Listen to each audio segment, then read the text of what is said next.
de opinión. Justicia en Democracia. Un espacio de información, orientación y asesoría jurídica para garantizar sus derechos. Abogados, juristas, expertos darán respuesta a sus dudas legales.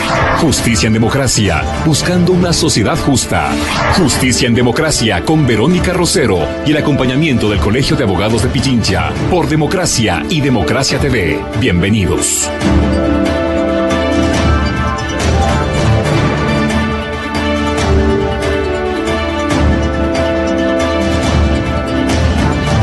Señoras y señores, tengan todos ustedes muy buenos días, bienvenidos. Estamos iniciando ahora mismo Justicia en Democracia. Gracias como siempre al Colegio de Abogados de Pichincha y a ustedes por acompañarnos. El día de hoy yo tengo el agrado de estar acompañada ahora mismo y de presentarles a ustedes al doctor José García Falconi.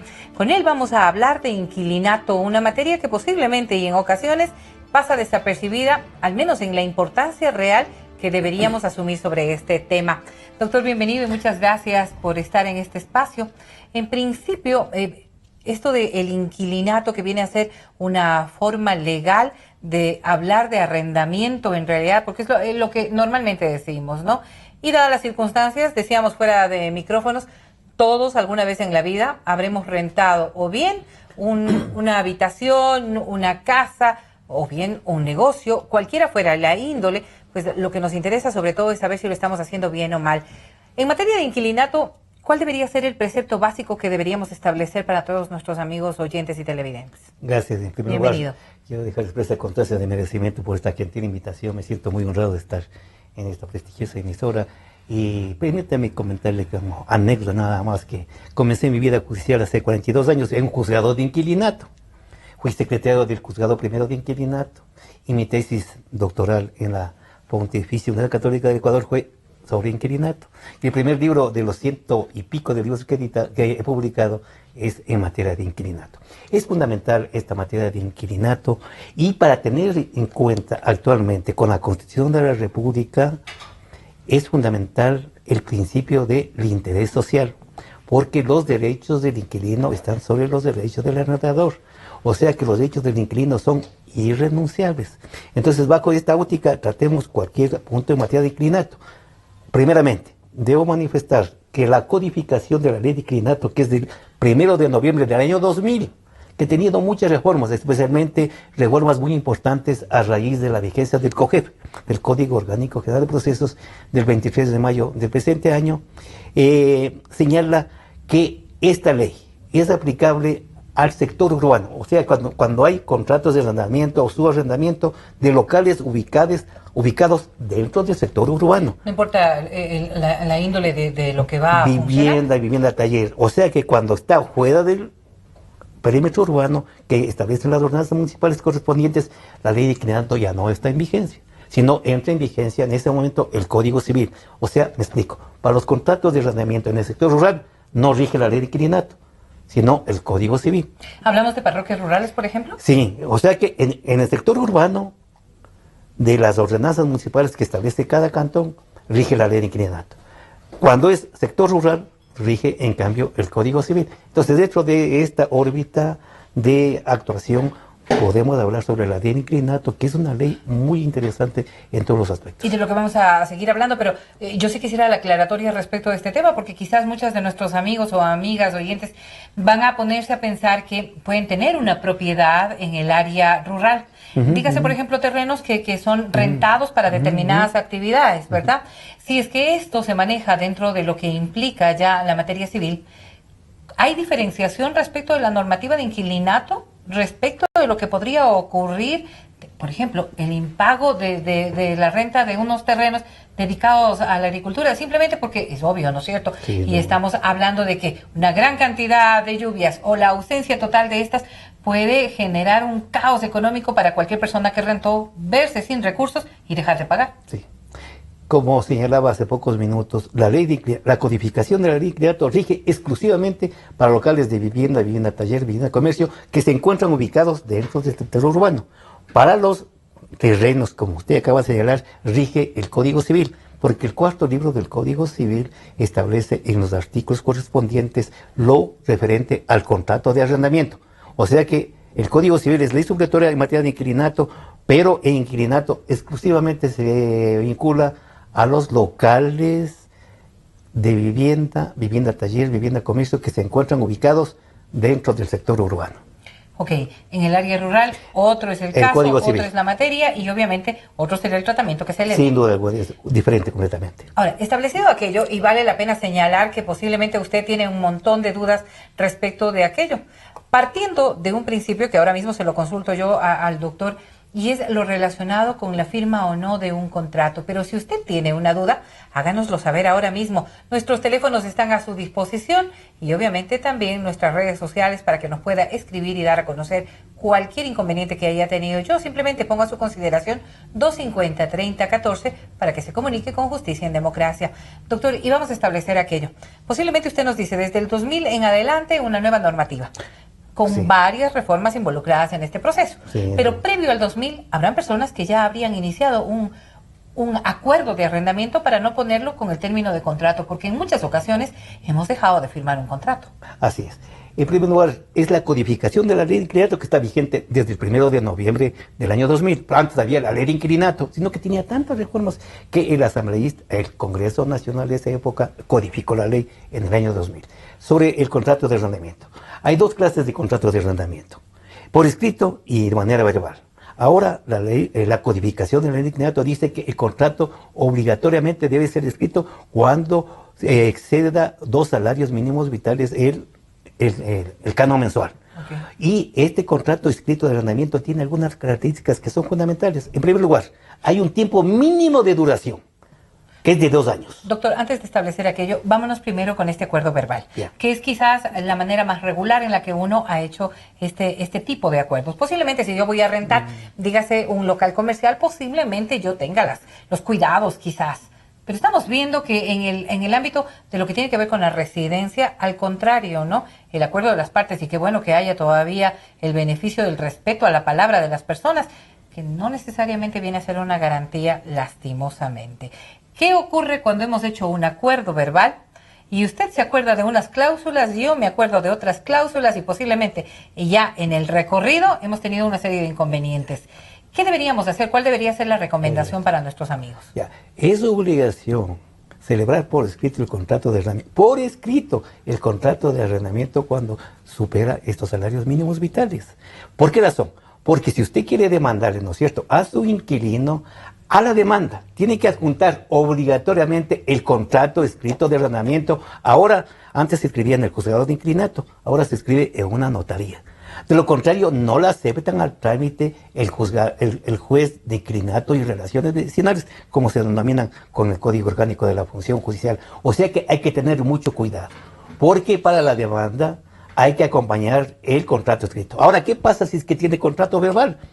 Entonces hay que hacer una declaración juramentada. El arrendador tiene que hacer una declaración juramentada ante el notario indicando las circunstancias por las cuales no pudo celebrar por escrito el contrato de arrendamiento, y esa declaración juramentada inscrita en la notaría adjuntar a la demanda en caso de que quiera dar por terminado el contrato de arrendamiento por una de las causales del artículo 30 de la codificación. De los cuales vamos a seguir hablando, pero ¿y si no hay no sé, pues un acuerdo en estos criterios, si la una parte estima que se procedió de una manera y la otra parte de otra manera, esa discrepancia cómo se resuelve?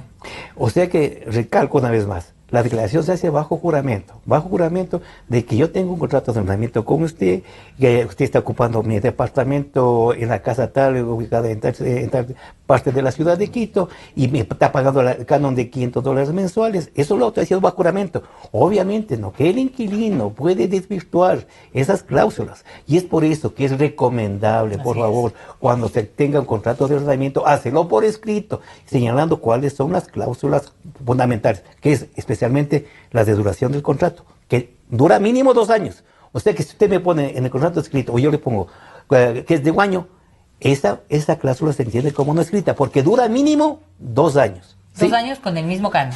Con el mismo canon, ¿sí? No se puede. Además, sobre el canon de arrendamiento, si vamos a hacer un análisis, hay 2 clases de canon de arrendamiento: el canon legal y el canon contractual. ¿Qué es el canon contractual? Nos ponemos de acuerdo los dos.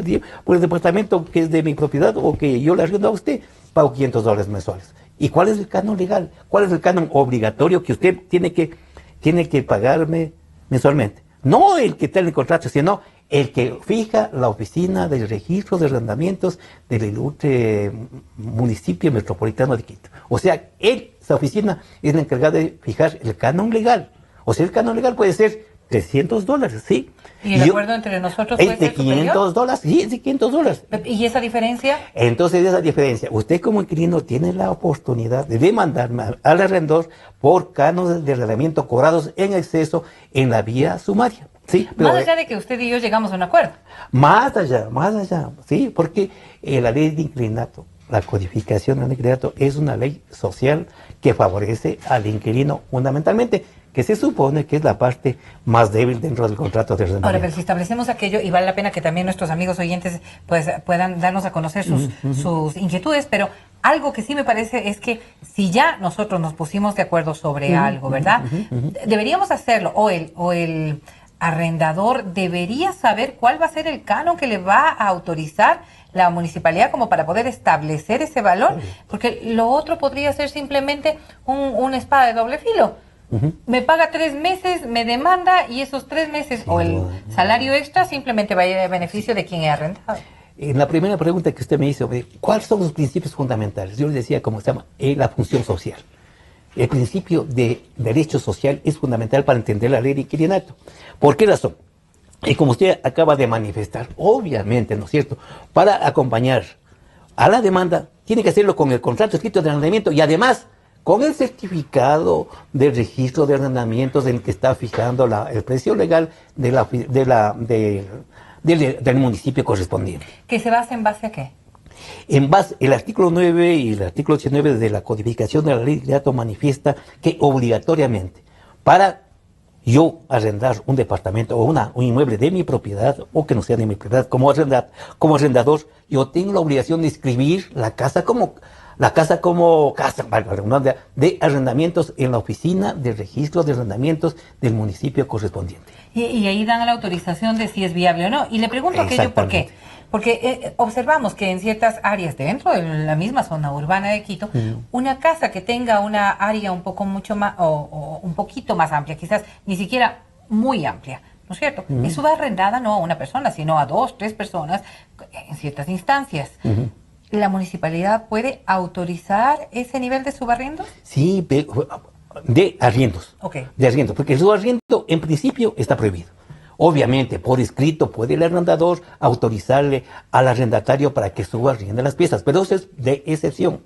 Sin embargo, es el municipio del cantón respectivo, la oficina de arrendamientos, la encargada de inscribir esa casa como casa de arrendamientos y de fijar cuál es la pieza mensual. O sea que manda un inspector, se supone que manda un inspector a cerciorarse de departamento, de cuántas piezas, la localidad, la ubicación, cómo se encuentra organizado ese departamento y de acuerdo a eso fija el canon mensual. ¿Cómo lo fija el canon mensual?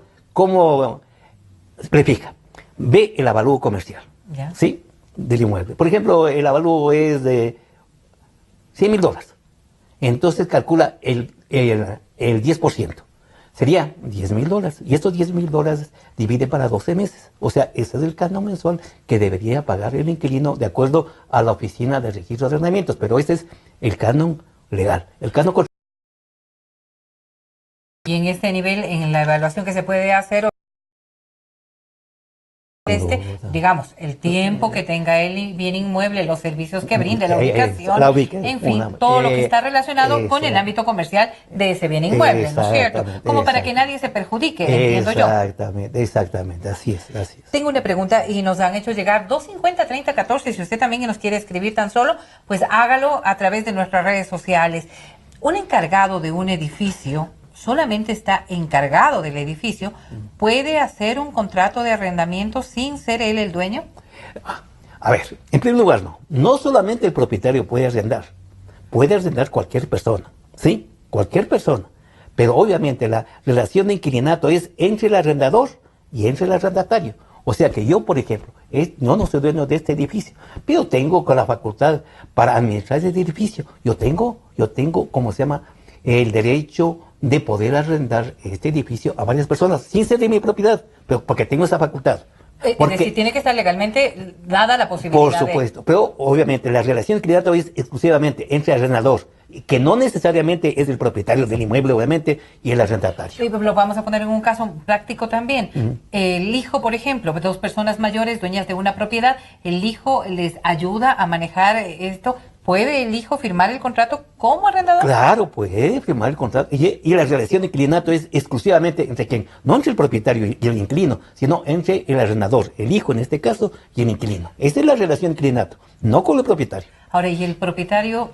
No sé, una persona que no esté viviendo en el país, por ejemplo, que deja un bien inmueble, me pongo en el caso, regresa y dice no estoy de acuerdo con que hayan rentado el bien inmueble. ¿Cómo hacemos para solventar un tema como este? Sí, no, es interesante la codificación de la ley Grato, porque sí contempla este particular. El artículo 30 de la codificación establece cuáles son las causas de terminación de contratos de arrendamiento. Y en la letra I del artículo 30 establece justamente esta circunstancia. Yo soy diplomático, estoy en San José de Costa Rica, ocupado, y tengo aquí un bien inmueble que mi hijo ha arrendado. Y es el único bien inmueble que tengo. Y tengo que venir a Ecuador. Estoy arrendando en otra parte que me cobran $2,000 mensuales y mientras el inquilino me paga 500. Le digo, señor juez de inquilinato, hay esta circunstancia, en atención al artículo 30, punto letra I, que contempla esta posibilidad, demando la terminación del contrato de arrendamiento, obviamente justificando de que yo estuve en el exterior, que es el único bien inmueble que tengo, y se puede dar una solución en este sentido. Yo tengo que irme a una pausa, doctor, pero vamos a invitarles a todos ustedes a que permanezcan junto a nosotros y nos hagan conocer sus inquietudes. Yo le planteo una por hecho. Vamos a ver y establecer también la diferenciación entre cómo se debe manejar un contrato comercial y un contrato de residencia, y si es que existen o no estas diferencias. Las vemos cuando volvamos. El derecho a la justicia es para todos, sin violencia.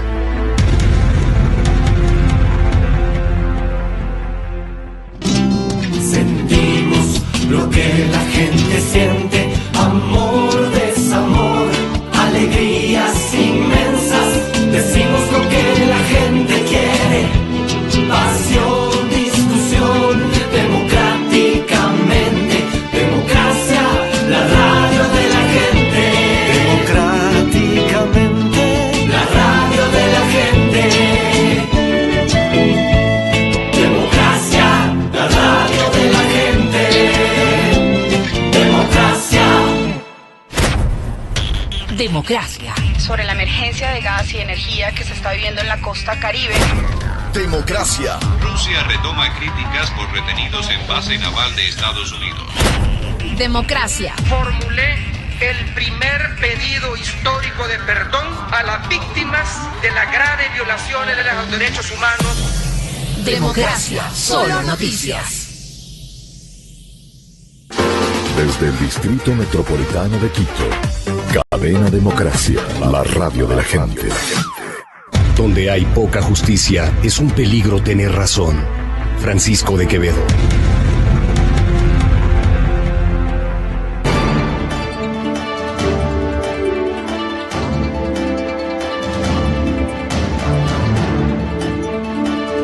Estamos de regreso aquí en Justicia en Democracia, gracias al Colegio de Abogados de Pichincha y al doctor José García, quien nos acompaña el día de hoy hablando de inquilinato. Usted puede seguir también este programa a través de nuestra estación 920 AM, la radio de la gente. Doctor, decíamos nosotros, ¿existe o no existe diferencia cuando hablamos del tema de un arriendo destinado a un tema comercial? Dígase, por ejemplo, no sé si un local comercial o bien una vivienda que tenga características que vayan a prestar ciertas condiciones de comercio. O también, ¿no es cierto?, lo que se va a utilizar como un bien destinado a residencia. ¿Hay diferencias? Sí, sin duda alguna. En primer lugar, tengo que señalar, que el contrato es ley para las partes. Entonces hay que tener mucho cuidado en la redacción de las cláusulas del contrato de arrendamiento. Si es con el contrato de vivienda, hay que señalarlo de manera expresa, ¿no?, que este local, departamento tal, de mi casa, de la casa tal, en tal parte, va a ser dedicado exclusivamente para vivienda del inquilino y de su familia, ¿no? Sí. Si es para vivienda taller, lo hace para vivienda y también para taller de sombrerería, poniendo, ¿no? O sea, viven ahí, trabajan a la trabajan vez. Ahí. O es para negocio, ¿sí? Si está dentro del local urbano y es vivienda taller, vivienda comercio, también hay que señalar de manera textual esta cláusula específica dentro del contrato de arrendamiento. Le interrumpo, doctor, con una cuestión. Estamos observando ahora mismo las circunstancias económicas difíciles de nuestro país, y una de las cosas que se observa es que todos intentamos tener un emprendimiento, cualquiera fuese este. Y yo rentaba una casa en función de vivirla, pero se me ocurrió abrir el garage y ponerme ahí un negocito de sándwiches. Y le pongo así tan práctico, ¿no es cierto? Esto debe ser inscrito, debo advertir a quien me renta cómo debo manejarlo, porque al fin y al cabo es un tema que yo lo abro solamente en las tardes, una cuestión así tan coyuntural que debe ser advertido. Sí. Todo depende de lo que señala las cláusulas del contrato escrito de arrendamiento.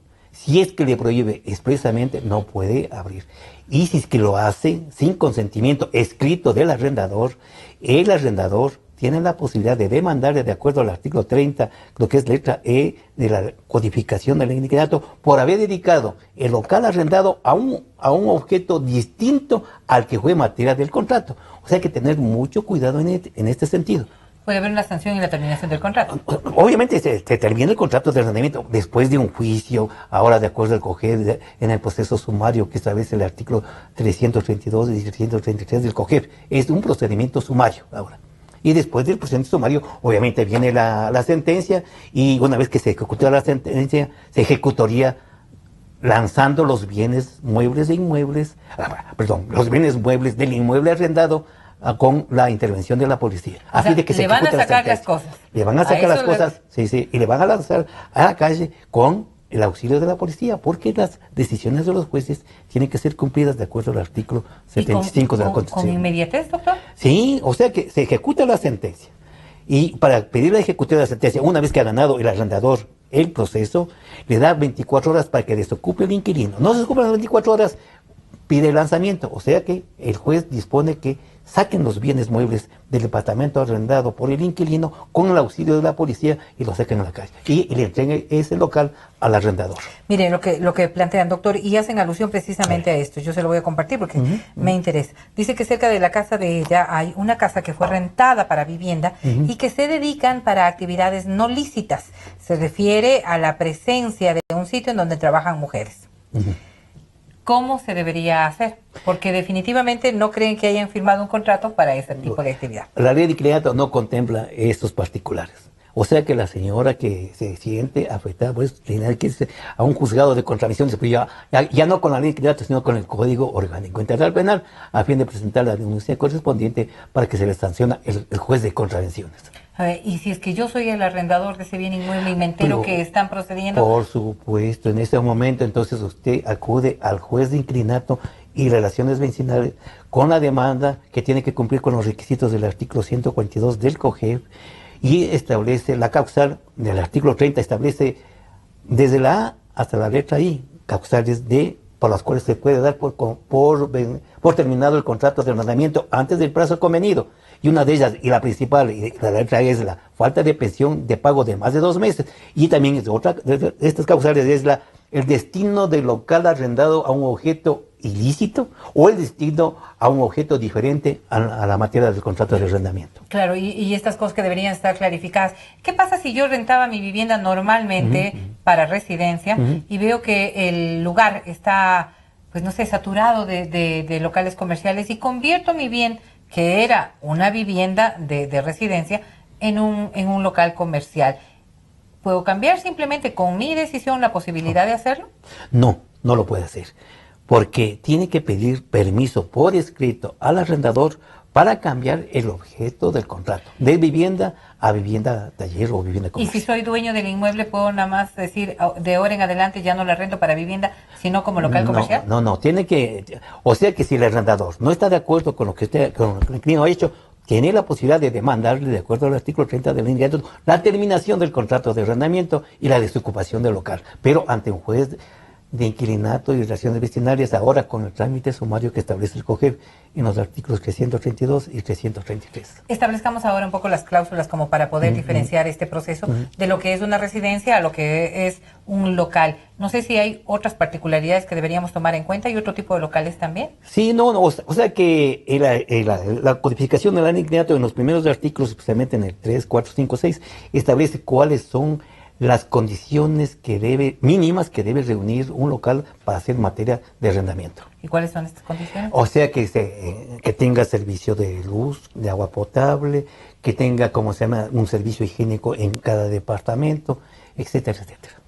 Que son las cosas elementales que mínimas, sí, tener. sí, porque ahora, conforme ustedes conocen, la Constitución de la República vigente garantiza el derecho a una vida digna, de acuerdo al artículo 66.2, y uno de los parámetros de esta vida digna es tener una habitación que reúna las condiciones mínimas para poder yo vivir con mi familia de manera ¿No hay sustentable. tamaño mínimo, no hay ubicación mínima?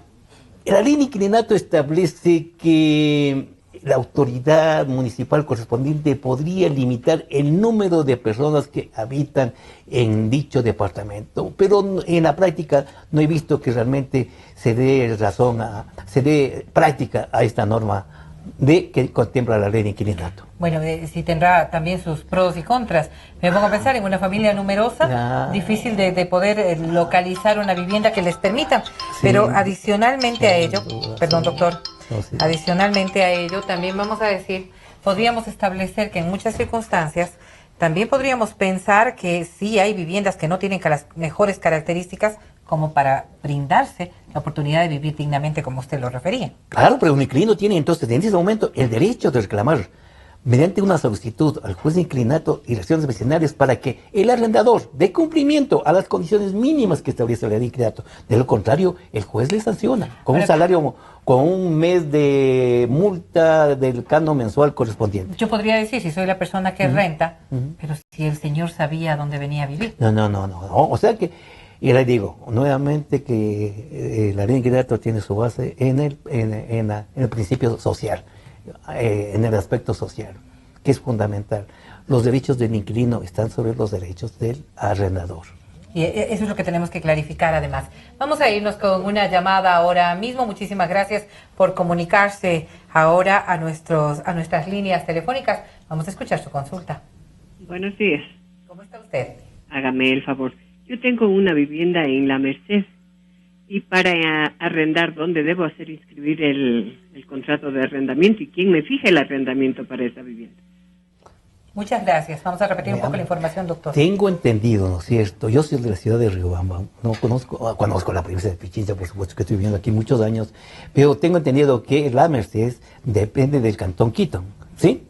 ¿Depende del Cantón Quito? Yo no sabría decir. El Cantón Quito. Entonces, tiene que inscribir la señora en la oficina de registro de arrendamientos del Ilustre Distrito Metropolitano de Quito. Y si es de Machachi, en el Cantón Machachi. Y si es de Sangolquí, en el Cantón Sangolquí. Claro, tendrán que ir al cantón respectivo. Al cantón respectivo, sí. Hay una oficina y es ahí especial donde le van a hacer el cálculo de cuánto debe cobrar. Exactamente. Le pone en primer lugar como casa de arrendamientos y también le fija el canon legal.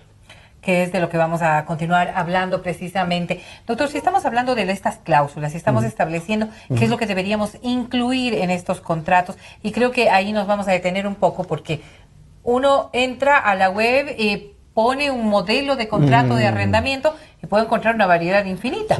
Variedad que no solamente hace relación a nuestra ciudad, a nuestro país, sino a lo que se puede manejar en otras partes. ¿Qué es lo que deberíamos claramente incluir en un contrato? No deberíamos dejar pasar, por ejemplo, ¿qué temas, doctor? Inclusive en el libro que pongo a disposición del público. Por favor, y lo vamos a promocionar, si usted me permite, tan solo, es el Manual Práctico en Materia de Inquilinato referente a la legislación ecuatoriana del doctor José García Falconi. Además, asesor jurídico también, contiene textos de la codificación de la ley de inquilinato con concordancias y referencias, la parte teórica, la parte práctica, la jurisprudencia. Maravilla de manual, no solamente para quienes están estudiando, para quienes ponen en práctica este conocimiento. Yo creo que todos deberíamos, si somos dueños de un bien inmueble, al menos tener una visión clara de aquello. Doctor, muchísimas gracias además por presentarle a nuestra audiencia un material tan importante. Usted decía, aquí está incluido cómo se puede hacer. Algunos modelos de contratos de arrendamiento. En primer lugar, quiero aclarar que soy profesor todavía hasta este mes, porque ya cumplo 70 años de la Facultad de Jurisprudencia, Ciencias Políticas y Sociales de la Universidad Central del Ecuador en práctica procesal civil. O sea que a propósito de eso, he escrito algunos libros, entre ellos esta cuestión de materia de inquilinato. Y las cláusulas, es fundamental señalar, en primer lugar, el canon mensual que debe pagar. Porque aclaro, ¿no?, que si bien se puede pactar el canon contractual, que es diferente al canon legal, el inquilino tiene la posibilidad de reclamar este exceso, pero tiene 6 meses para reclamar. Si no reclama en los 6 meses, ya prescribe esa acción. Entonces, 6 meses desde que firmó el contrato, desde que terminó. No, desde que firmó el contrato. Usted tiene 6 meses. Si no presentó el reclamo en los 6 meses, celebramos hoy día, y me está pagando usted 6 meses. Tiene como esos 6 meses para reclamar. Si no presenta el reclamo ante el juez de inquilinato, durante la acción correspondiente, entonces yo alego la prescripción y ya no tiene ese derecho al exceso de lo que yo le he cobrado. Doctor, entonces, si fuera la inversa, ¿y si fuera la inversa? Si fuera yo le puedo arrendar, como se llama, está fijando en $300, ¿no es cierto? En el registro el arrendo en $100. Es mi voluntad. La ley de inquilinato es a favor del inquilino. Y los derechos del inquilino, además, dice de manera textual, son irrenunciables. Ahí sí no hay forma de no que yo me arrepienta de haberle rentado en $100 y diga, no, tiene que pagarme los 300. Así es. Otras de las cláusulas fundamentales es el tiempo de duración del contrato. Por favor, no le pongan 1 año, año y medio. Mínimo es 2 años, mínimo 2 años. Y para que termine este contrato fijado en 2 años, 3 meses por lo menos, 3 meses antes de que se termine el plazo, ¿sí?, presenten el desahucio, las solicitudes de desahucio para dar por terminado ese contrato de arrendamiento, no por escrito ante el inquilino, sino ante el juez de inquilinato y relaciones vecinales, para que él le notifique al inquilino que ya es mi voluntad no continuar como inquilino usted. ¿Cuál es la explicación que podríamos dar a nuestra audiencia de desahucio? El desahucio es un aviso que en este caso le da el arrendador al inquilino para que desocupe dentro del tiempo que se señaló, o sea, 3 meses antes, o sea, a la fecha de la terminación del contrato, o sea, en el día en el cual se estipuló que debía terminar ese contrato. Usted me está avisando a mí como inquilino que ya no deseo, también por medio del juzgado de inquilinato notifico esa solicitud. ¿Qué ocurre si es que usted se olvidó o simplemente no se da el hecho? 2 meses antes viene y me dice, ¿qué pasaría? Entonces se renueva el contrato tácitamente, en los mismos términos, por 1 año más. Y después del 3er año, sí, en cualquier tiempo ya puede dar por terminado el contrato de arrendamiento. Es decir, el canon seguiría hasta este 3er año. 1 año más. Y posterior ahí sí, por cualquier eventualidad. Ya puede dar por terminado el contrato de arrendamiento. O sea que mínimo 2 años, si no notifica con el desahucio 90 días antes de que se terminen los 2 años, se prorroga por 1 año más. Y después del 3er año, sí, en cualquier momento puede dar por terminado el contrato de arrendamiento por una de las causales que señala el artículo 30. Deben incluirse los nombres de las personas que son las arrendatarias, y ahí le pongo una pausa. Me están diciendo que, lastimosamente, mire usted, 2 personas rentaron un bien inmueble, los 2 firmaron, se divorciaron, y los 2 quieren quedarse con el bien inmueble rentado. ¿A quién le rentó usted? A ver, todo depende. Esto parece adivinanza, doctor, pero sí, puede darse. Todo depende del contrato de arrendamiento, ¿no es cierto? O sea que yo le arrendé a usted. Y a mi esposo, digamos. Y a su esposo, ¿no es cierto? O sea que usted se separa de su esposo y su esposo se queda en... Parecería que los 2 tienen una disputa por quién se va a quedar con el departamento que están rentando. ¿Y el arrendador a quién de los 2 va a beneficiar? ¿O este es un acuerdo que no tiene nada que ver con el arrendador? Exactamente, no tiene nada que ver, porque ya dentro de la sociedad conyugal hay que disolver la sociedad conyugal, hay que liquidar la sociedad conyugal o la unión de hecho correspondiente, y eso ya se refiere a la materia civil, que está regulada en el libro primero del Código Civil, no tiene nada que ver con mantiene claro. Pero suponiendo, ¿no?, y en un caso que establecen, ¿no?, suponiendo que fallece el arrendador, claro, el inquilino, fallece el inquilino, ¿quién queda? Quedan los hijos, obviamente, si son hijos menores de edad, tiene que nombrar un curador, o queda la madre en representación de los hijos, si ellos desean continuar viviendo en ese departamento que yo he arrendado como arrendador. ¿Con las mismas obligaciones? Con las mismas obligaciones, sí, con las mismas obligaciones. ¿Qué otra cláusula deberíamos establecer? Usted ya nos ha dicho el monto, el contrato, el plazo. Fundamentalmente, ¿qué deberíamos ver? Fundamentalmente, señor, pongan el objeto para el cual arriendan como es ese departamento o esa habitación. Si es para vivienda, si es para vivienda taller, si es para vivienda comercio, etcétera. Porque de lo contrario va a tener problemas. Entonces, es para vivienda exclusiva del inquilino y de su familia. Entonces, es fundamental en una cláusula especial establecer esta. Otras de las cláusulas especiales que son fundamentales es que el local se encuentra en buenas condiciones, ¿no? Porque es obligación del inquilino, al momento de que termine el contrato de arrendamiento, desocupar y dejar en las mismas buenas condiciones que lo recibió. O sea que fundamental que ponga en qué condiciones recibió el inquilino. Aclaremos este tema. Doctor. Me hacían una consulta ayer anticipando su presencia aquí y me decían, bueno, he vivido en este bien inmueble 5 años. Cualquier cosa se daña en 5 años, o al menos el desgaste natural que se puede provocar en un bien inmueble, ¿verdad? ¿Cómo voy a entregar yo el bien inmueble en las mismas condiciones en las que me entregaron?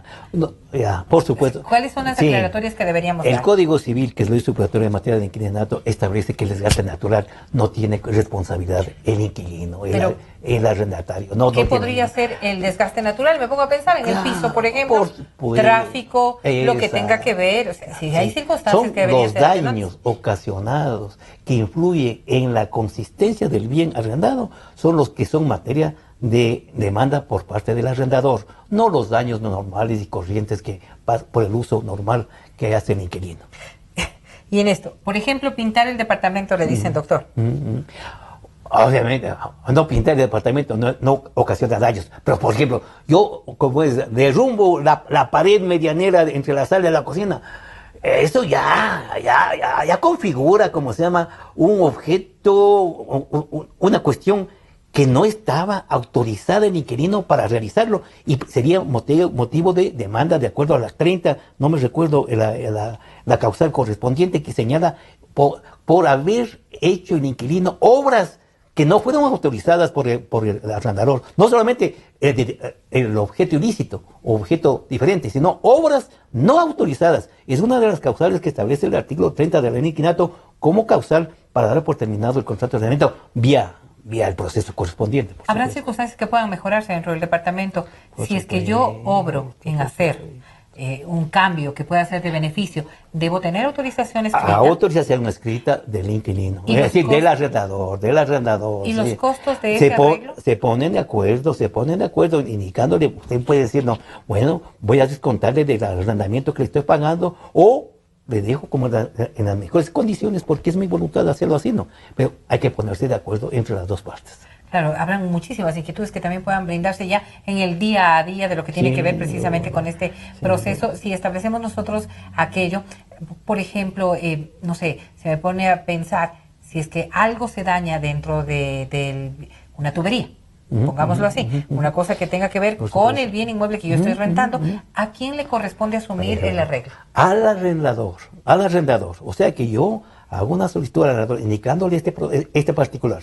Si no lo hace, me quejo. Hago una solicitud al juez de inquilinato indicando que venga e inspeccione el daño que tiene la tubería y que le ordene al arrendador que repare. Si el arrendador por alguna circunstancia no repara, el juez de inquilinato ordena que yo como inquilino repare y haga el descuento correspondiente del canon que yo le estoy pagando al arrendador. Pero siempre debe haber la autorización de un juez. Del juez, sin duda. ¿Qué pasa si es que, y me pongo a pensar en esta misma tubería, lo que implica una tubería dañada es que me quedo sin agua, posiblemente que hay filtraciones, es decir, un montón de inconvenientes que pueden darse en el bien inmueble, y yo opto por arreglar yo mismo o contratar a alguien que venga a arreglar.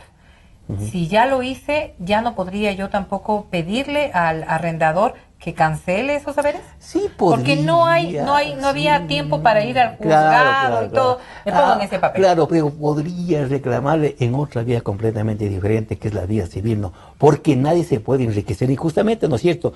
Y nadie puede hacer reparaciones que no le correspondía. O sea que en este caso, pues, si que asciende a una cantidad más o menos que sea considerable, podría reclamar, ¿cómo se llama?, esos gastos que ha hecho el inquilino y que el arrendador no quiere reconocerlo. Pero ya por otra vía. Claro, y tengo algunas inquietudes, doctor, que me están llegando ahora mismo, yo las voy a compartir con usted. Me hablan, por ejemplo, de los recibos de pago. Y dice que siempre hubo tan buena voluntad entre sus arrendadores y ellos que nunca se llegó a establecer un recibito de pago. Ahora ya, bueno, pues podemos incluir ese recibo de pago también en nuestra deducción de impuestos y posiblemente habrá un cambio en cómo se ve, pero en muchas ocasiones un recibo de pago no hace falta.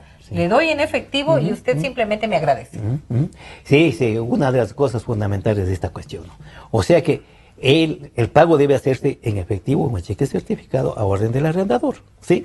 Pero si el arrendador, por obvias circunstancias, no quiere darle el recibo correspondiente, lo que tiene que hacer el inquilino es acudir ante las autoridades competentes, el juez de inquilinato, para consignar la cantidad que le corresponde mensualmente pagar al arrendatario. Y obviamente eso es como si fuera el recibo del arrendador. O sea que el arrendador tiene la obligación legal y moral de dar el recibo. Si es que por alguna circunstancias no le quiere dar el recibo, vaya y consigne en el juzgado de inquilinato correspondiente. Porque puede pasar también, y usted ponía un ejemplo hace un momento, una persona que esté viviendo en el exterior, que sea propietaria de un inmueble aquí en la ciudad capital y que tenga una cuenta destinada para que se le haga el depósito. ¿El depósito sirve también como la verificación del pago o qué deberíamos hacer? Sí, sin duda alguna. Ahora con el COGEP se establece que cómo se puede justificar el anuncio de pruebas al momento de contestar la demanda. Entonces, si yo justifico, si yo soy inquilino, usted es la arrendadora, justifico de que he depositado en su cuenta corriente la cantidad de canon mensual de arrendamiento con este comprobante del banco que dice que ha sido acreditado y que ha sido pagado a su cuenta, como viene a sustituir el recibo que tenía que darme usted como arrendadora. Otra pregunta le hacen, doctor, y hace alusión al tema del incremento del canon. ¿Hay porcentajes que uno debería manejar? Hay barrios que han tenido un crecimiento muy importante en lo comercial y que de la noche a la mañana, yo qué sé, antes pagaban, no sé, $200, $300 y de pronto, pasado el tiempo que establece la normativa, ya me quieren cobrar $600, $700. ¿Hay razón de aquello? O simplemente, no sé, pues el arrendador dice, si no me paga esto, no hay arreglo. En primer lugar, hay que recordar, tenemos dos clases de cánones. Canon legal, fijado por la Oficina de Registro de Arrendamientos del respectivo municipio, y canon contractual, fijado entre las partes. Hay como rebajar y hay como aumentar el canon de arrendamiento. ¿Cuándo rebaja? Usted como inquilina pide la rebaja del canon de arrendamiento a la Oficina de Registro de Arrendamientos toda vez que se ha deteriorado el bien inmueble que usted está ocupando. Cuando yo pido el aumento del canon de arrendamiento, le digo a la Oficina de Arrendamiento, vengan y justifico de que ha mejorado el local con inversiones que yo he realizado. O sea que hace un reavalúo comercial y divide para 10 y después divide para 12. O sea que hay como pedir tanto el aumento como para la rebaja. Pero el canon legal lo fija obligatoriamente la Oficina de Registro de Arrendamientos. Si es que el contrato de arrendamiento, una vez terminado los 2 años, se fija un nuevo canon, se renovó el contrato de arrendamiento ya no por un año, sino por 2 años más, porque es un nuevo contrato. Tiene que tener muy en cuenta el arrendador particular. O sea que si lo aumenta después de 2 años, ya terminamos, dice, bueno, ahora le fijo el canon de $500, ahora $800. Muy bien, estamos de acuerdo los dos. Ese es un nuevo contrato de arrendamiento. Y como nuevo contrato de arrendamiento tiene un plazo mínimo de duración de 2 años. ¿Sí? Entonces hay que tener muy en cuenta estos particulares. Con esa explicación tan clara y didáctica nos vamos a ir a una pausa. Regresamos en breve para continuar hablando de lo que tiene que ver con la ley de inquilinato o este proceso en el cual usted también debería tener el conocimiento claro como arrendador y como arrendatario, los beneficios y obviamente las previsiones que deberíamos tomar en cuenta. Volvemos. El respeto al derecho ajeno es la paz. Benito Juárez.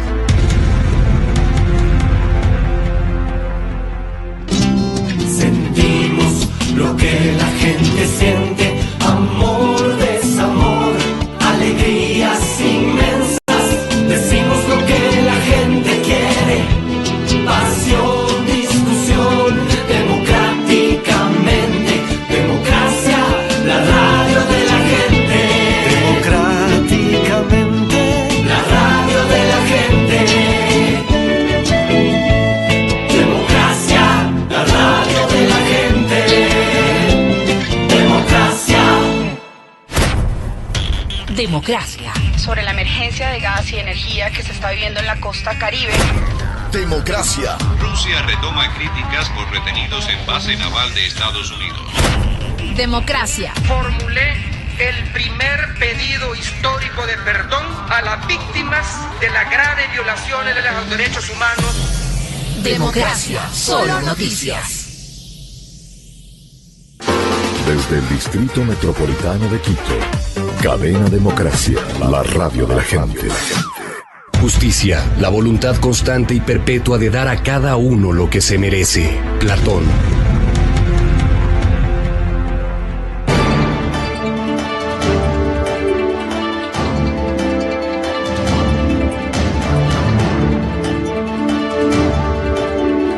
Estamos de vuelta, gracias por acompañarnos.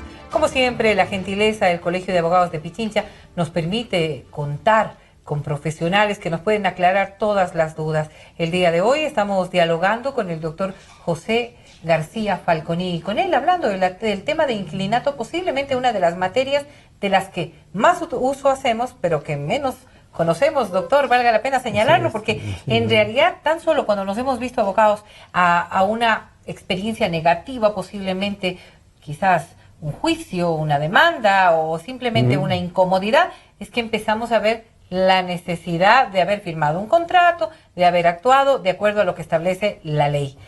En la práctica, ¿cuáles son el mayor número de casos que se presentan por estas inconformidades en el ámbito de inquilinato? Sin la menor duda, es la causal A, de la letra A del artículo 30 de la ley de inquilinato, que dice por el pago de más de 2 meses. Esa es la causal más normal y corriente, sin duda alguna. También hay la de algazaras y reyertas ocasionadas por el inquilino. También hay del objeto diferente al arrendado. Estas son las 3 causales más. Sin embargo, hay desde la causal A hasta la letra I, a excepción de la letra H, que se refiere al desahucio por demolición del local arrendado. O sea que A, B, C, D, E, F, G, I. Hay 8 causales por las cuales se puede dar por terminado el contrato de arrendamiento, el arrendador en contra del inquilino. Y el inquilino también puede demandar, en cambio, el exceso de cobro de arrendamientos, ¿sí? Por no haber adecuado bien el inmueble en materia de arrendamiento, etcétera. Hay causales de parte y parte. De parte y parte, sí. Y cuando nosotros establecemos esto, doctor, ¿debemos ir ante un juzgado de inquilinato? Sí. ¿Cuántos juzgados de inquilinato podemos encontrar en Quito, por ejemplo? Bueno, en mi tiempo no, habían 2 juzgados de inquilinato, yo era secretario, comencé mi vida judicial de más de 44 años. En vida judicial en todos los niveles. Una vida prolífera. Sí, comencé como auxiliar del juzgado primero de inquilinato, fui secretario del juzgado de inquilinato. Habían 2 juzgados de inquilinato. Ahora son unidades judiciales especializadas en inquilinato y relaciones vecinales. Y encontramos muchas en la urbe. Sí, ahora el Código Orgánico de la Función Judicial establece cuáles son las funciones de cada unidad judicial y ahora se denomina jueces de inquilinato y relaciones vecinales, que tienen ahora algunas competencias más allá de las que establece la ley de inquilinato. ¿Y debemos ir siempre representados por un abogado? Sí, siempre hay que ir representado por un abogado. Sin embargo, en el proceso monitorio, cuando el salario mínimo es de 3 salarios, señala el COGEP que no es necesario la firma del abogado, inclusive hay formularios específicos que establece el Consejo de la Judicatura para llenar, cuando es el proceso monitorio. Pero este es procedimiento sumario. ¿Proceso monitorio es? Es un proceso nuevo completamente en nuestra legislación y a propósito, como profesor de la facultad todavía estoy ya publicando el segundo tomo sobre el COGEP, ¿no? Y el proceso monitorio está dentro de los procesos ejecutivos, va a ser el más utilizado. Es cuando, para cobrar una deuda que no tiene título, hasta 50 salarios mínimos vitales, o sea, más o menos unos $18,000, ¿sí? Pero cuando la deuda es menos de 3 salarios mínimos vitales, que serían 366 por 3, unos $1,070, no se requiere firma de abogado, no se requiere sino llenar un formulario que le proporciona el Consejo de la Judicatura. Con lo que se agilita el proceso. Se agilita el proceso, sin duda alguna. Va a ser el procedimiento más utilizado dentro de la legislación para deudas pequeñas, ¿no? Que no tienen títulos. Lo hasta que se busca es eso, ¿no? Que sean expeditos. Justamente expeditos. Doctor, tenemos una llamada nuevamente y yo le voy a invitar a nuestro amigo o amiga oyente a que se comunique. Ahí estamos escuchando. Muy buenos días. ¿Cuál es su inquietud? Sí, buenos días, licenciada, doctor, buenos días. Doctor, una preguntita sobre el contrato. Usted sabe, doctor, que los dueños de casa le hacen el contrato a gusto y contento e interés del dueño de casa.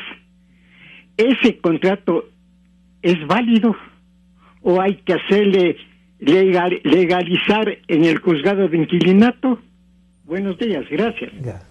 Muchísimas gracias a usted, doctor. Sí. Usted nos hablaba de las notarías en procesos como estos. El contrato de arrendamiento es obligación del arrendador inscribir este contrato en 30 días en una notaría.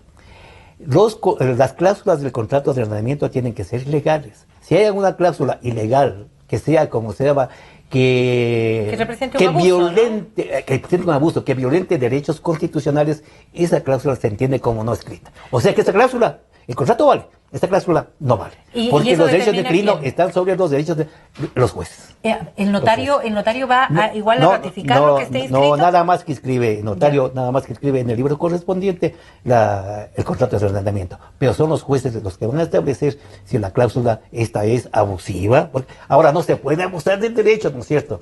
No se puede abusar del derecho, así dice el artículo 36.1 de la reformatoria al libro primero del Código Civil. No abuso del derecho. Dentro de este nuevo ordenamiento jurídico, no abuso del derecho. Doctor, pero también tiene tiempo de prescripción esta posibilidad de que una cláusula siendo abusiva, yendo en contra de la normativa, ¿puede prescribir o simplemente está ahí hasta cuando reaccione el inquilino? No, esa cláusula se entiende como no escrita. O sea que esa cláusula no vale. El resto del contrato tiene pleno valor. Esta cláusula que es abusiva en contra del inquilino no tiene ningún valor. Por ejemplo, ¿no es cierto?, que renuncia a que me reclame el exceso de arrendamiento cobrado. Esa cláusula no tiene ningún valor, ¿sí? Renuncia para que los daños ocasionados por la natura, naturales, no sean separados por el arrendador. Esa cláusula no tiene ningún valor. Claro, tiene que estar todo establecido en lo que fundamentalmente dictamina la norma. A favor del inquilino, que se supone es la parte más débil dentro de la relación de inquilinato. ¿Qué pasa si el arrendador no inscribe ese contrato, no lo legaliza,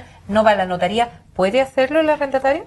Puede hacerlo, pues sí, sin duda alguna, pero pues hay una sanción pecuniaria de un canon mensual en contra del arrendatario que no ha cumplido esta obligación, y además si que el arrendatario quiere demandar al inquilino, no puede hacerlo porque la demanda tiene que acompañar dos documentos: el contrato escrito de arrendamiento debidamente escrito y el certificado de la oficina de registro de arrendamiento del municipio, en la cual se establece que esta casa es de arrendamiento y en la que está fijada el canon legal. Porque habrá de buena fe, acciones de un lado y del otro. Por supuesto. Indiscutiblemente. Y podemos cometer, más allá de la buena fe, algunos de los errores. Pero es el desconocimiento lo que nos permite precisamente estar involucrados en esos hechos.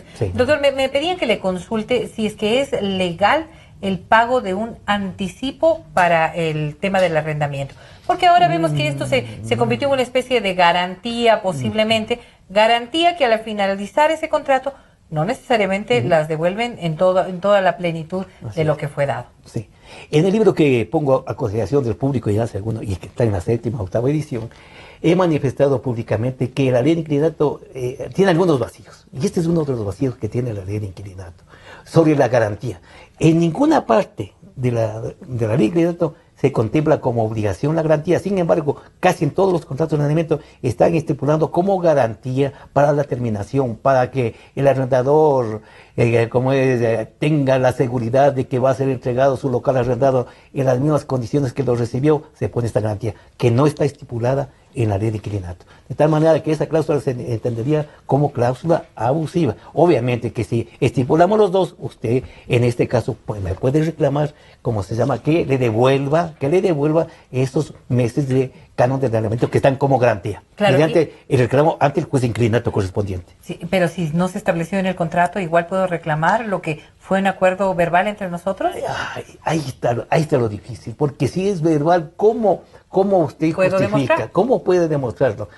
Porque ahora, como es de conocimiento general, tanto la parte actora, arrendador generalmente, o el inquilino, como demandado, tiene que anunciar las pruebas, el uno para justificar su acción y el otro para justificar sus excepciones. O sea que, ¿cómo justificaría el demandado en este caso la excepción de que me dio una garantía por 2, 3 o 4 meses de arrendamiento. Procuramos que todos los actos sean ahora muy rápidos, muy expeditos, y es lo que se procura. Pero ¿cuánto podría tomar un juicio de inquilinato si es que no se llega a acuerdo así? Muy bien. Antes duraba una eternidad. Ahora, con el nuevo ordenamiento jurídico y con el COGEF, se establece el procedimiento sumario. Sí, demanda, 15 días para contestar el inquilino, suponiendo que sea el inquilino el demandado. Viene, como se llama, una audiencia única en 30 días después de citado, ¿sí? La audiencia única se divide en 2 fases, la primera de saneamiento, de ver las restricciones previas, y la segunda fase, en ese mismo día, viene, como se llama, la prueba y los alegatos. Inmediatamente, rápidamente, la sentencia de manera verbal y luego por escrito.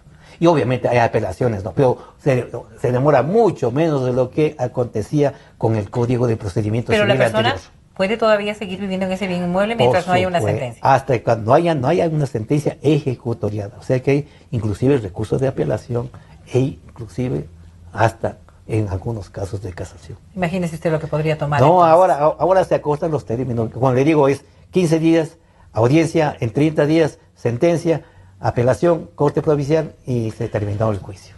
Y muchos de esos temas podrían estar resueltos simplemente con asesorarnos adecuadamente cómo establecer un contrato y obviamente estar allí siempre respetando la normativa. Yo quiero agradecer muchísimo la presencia del doctor José García Falconi, quien nos ha acompañado hablando de inquilinato. Con nosotros estaremos nuevamente junto a ustedes el próximo día miércoles con una nueva temática. Gracias y feliz resto de semana. Hasta pronto.